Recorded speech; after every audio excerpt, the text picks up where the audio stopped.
एक आज welcome back to another video. इस वीडियो में हम बात करेंगे कि कैसे आप अपने मार्क्स को बूस्ट कर सकते हैं, किन चीज़ों का आप ध्यान रखेंगे जिससे आपके मार्क्स बढ़ सकते हैं। तो मैं आपको इस वीडियो में ऐसे 5 पॉइंट्स बताऊंगा जिसको अगर आप फॉलो करते हैं तो आप अपने मार्क्स को बूस्ट कर सकते हैं। कई लोगों को ऐसा लगता है कि ज़्यादा पढ़ने से ज़्यादा मार्क्स आते हैं। पढ़ते जा रहे हैं। पहले चैप्टर का सवाल का जवाब नहीं दे पाते। पहले चैप्टर पहले बता दूं, जैसे मेरे कुछ फ्रेंड्स भी हैं जो जिनको लगता था कि वो काफ़ी पढ़ रहे हैं या फिर एक दो साल से पढ़ रहे हैं, लेकिन वो अभी तक तैयारी ही कर रहे हैं।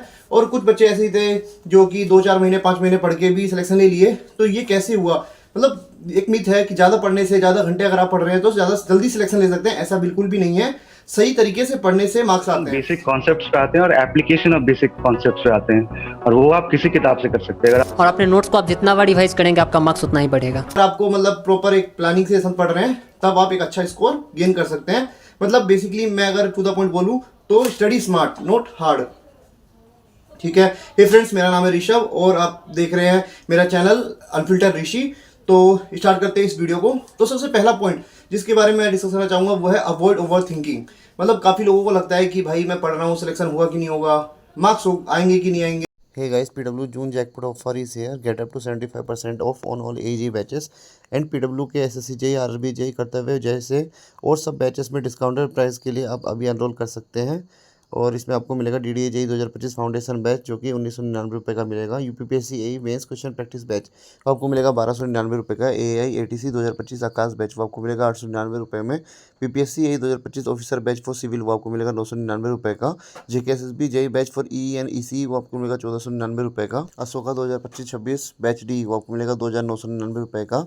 SSC JEE 2025 फाउंडेशन 2.0 बैच वो आपको मिलेगा 2199 रुपये का। SSC JEE 2025 फतेह 2.0 फास्ट ट्रैक बैच वो आपको मिलेगा 1999 रुपये का। RRB JEE एक्सप्रेस 2025 बैच वो आपको मिलेगा 2099 रुपये का। RRB JEE 2025 CBT 1 बैच वो आपको मिलेगा 899 रुपये का। कर्तव्य 2.0 बैच वो आपको मिलेगा 3499 रुपये का। Chanakya 2.0 AE JEE VOD batch वो आपको मिलेगा 2099 रुपये का। UPSC JEE foundation 2.0 batch for civil वो आपको मिलेगा 1499 रुपये का। RRB LP 2025 CBT 1 and 2 batch वो आपको मिलेगा 799 रुपये का। PW is providing infinity feature with the batches जिसमें आपको मिलेगा recorded lecture by faculty on PW है। DPP and DP solution is also provided in bilingual language। AJE खजाना concept booster book, mock test book, PYQ book and weekly test access। All AJE exams based on new exam pattern and syllabus। lecture will delivering English language। class note DPP and DP solution is also provided। साथ में आपको short notes भी मिल जाएंगे। साथ में weekly test, subject test and mock test is also provided। live lecture on PW app। साथ में एक आपको डाउट इंजन मिल जाएगा जिसमें आप अपनी क्वेरीज को पूछ सकते हैं। और अगर आप मेरा कूपन कोड RIS 200 करते हैं तो आपको इंस्टेंट 200 रुपीज़ का डिस्काउंट मिलेगा on PW app। Link in description. घर वाले क्या सोचेंगे, रिश्तेदार क्या सोचेंगे? भाई अगर इतना चीज़ें सोच रहे हो, जो छोटा सा दिमाग है वो ऐसे ही पैक हो जाएगा। तो जैसे एग्जाम में आप जाओगे, पहले ही आपके पास प्रेशर रहेगा कि क्या होने वाला है एग्जाम में, तो सिलेक्शन तो भूल जाओ भाई, सिलेक्शन तो बिल्कुल नहीं होगा आपका। इसलिए आपको क्या करना है कि जैसे आपने देखा होगा कि कई बच्चे ऐसे आते हैं जो लास्ट के 5-6 महीने पढ़ते हैं, 1 साल के अंदर सिलेक्शन ले जाते हैं। वो इसलिए क्योंकि वो सोचते हैं कि जो होगा देखा जाएगा। वो अपने ऊपर मतलब ज़्यादा लोड नहीं लेते कि कितने नंबर आएंगे। वो सोचते हैं जो आएगा देखा जाएगा, उसके बाद सोचेंगे, एक बार रिजल्ट आ जाएगा कि क्या करना है बाद में देखेंगे, और वो सिलेक्शन भी ले जाते हैं। और जो लोग काफ़ी दिन से तैयारी कर रहे हैं, सोचते रहते हैं, अपना जो छोटा सा दिमाग है उसको पहले ही भर लेते हैं। तो आपको सबसे पहले क्या करना है कि अवॉइड ओवर थिंकिंग। आपको ओवर थिंकिंग को छोड़ना है। दूसरी चीज़ है टाइगर स्ट्रेटेजी।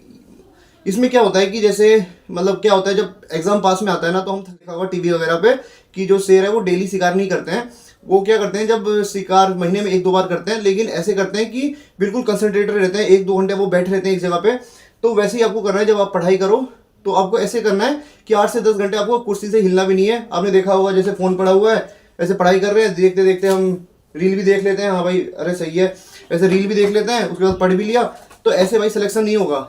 आप मतलब कि अगर जब तक आप एक जगह कंसंट्रेटेड होकर बैठोगे नहीं, तब तक आप सिलेक्शन नहीं ले सकते। तो आपको मतलब ये टाइगर स्ट्रेटेजी फॉलो करनी है। आपको मतलब अगर पढ़ना है बिल्कुल एक्यूरेसी के साथ, बिल्कुल कंसिस्टेंट होकर पढ़ना है, तभी आप सिलेक्शन ले पाएंगे। क्योंकि इससे आप जैसे क्या करेंगे, रील देख लिया, दिमाग रील से भर लिया आपने, कल क्या खाएंगे, कल क्या पिया, क्या कल पहना, कल कहाँ घूमने जाना है, भाई ये आपके दिमाग में चल रहा होता है। सिलेक्शन कैसे लोगे भाई आप? उसके बाद बात करते हैं टाइम मैनेजमेंट की। तो बेसिकली ऐसा होता है कि जैसे आप मेरे पीछे ये देख रहे होगे, इनमें मैंने ये टाइम मैनेजमेंट किया है। जैसे ये देखिए, आपको दिख रहा होगा यहाँ पे, मैंने ना मेरे को पूरा पता होता था कि मैं आज पूरे दिन क्या करने वाला हूँ। ऐसे ही आप स्टिकी नोट्स लगा सकते हैं कि आपको पूरे दिन में क्या करना है। तो आपके पास पूरी प्लानिंग होनी चाहिए अगले दिन की कि अगले दिन आप क्या करने वाले हैं।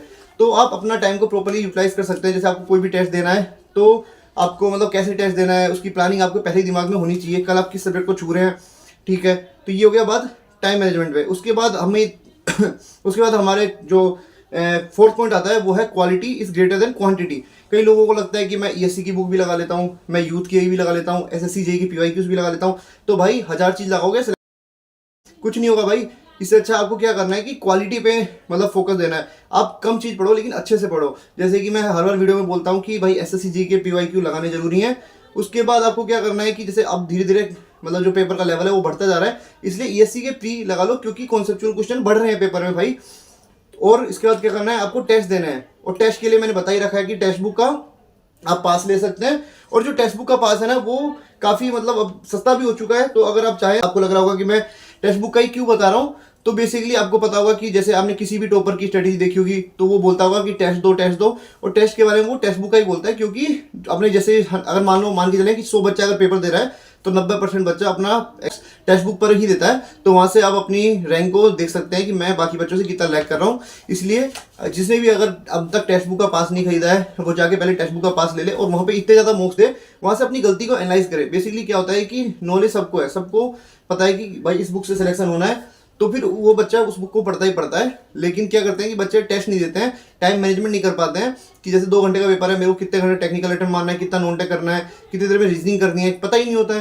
तो ये सब चीजें कब आएंगी, जब आप टेस्ट दोगे प्रॉपरली, उसको एनालाइज करोगे कि मेरी ये गलती हो रही है, और मतलब जैसे लिख लो कि आज मैंने ये गलती करी, कल मैं ये गलती को नहीं करूंगा, और जब मैं पेपर देने जाऊंगा मैं इस गलती को बिल्कुल नहीं करने वाला। जैसे मैं टेस्ट देता था, मॉक्स में मेरे 90-95 नंबर आते थे, 110 आते थे, मैक्सिमम आए थे मेरे 108 कुछ, मतलब इतने ही आते थे।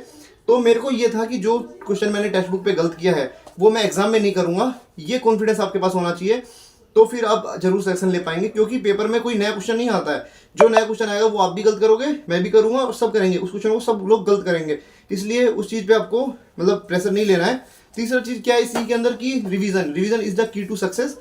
मतलब जितना ज्यादा आपको हो सके उतना रिवाइज करो, कम से कम बुक लगाओ, लेकिन उसको रिवीजन प्रॉपरली करते रहो। एक जगह लिखो को क्या होता है ना कि उसको पता ही नहीं होता कि करना क्या है। तो 5वां पॉइंट ये है कि make your why too clear, मतलब कि आपको ये एग्जाम क्लियर क्यों करना है। कई लोगों को लगता है कि हाँ हो जाएगा तो हो जाएगा।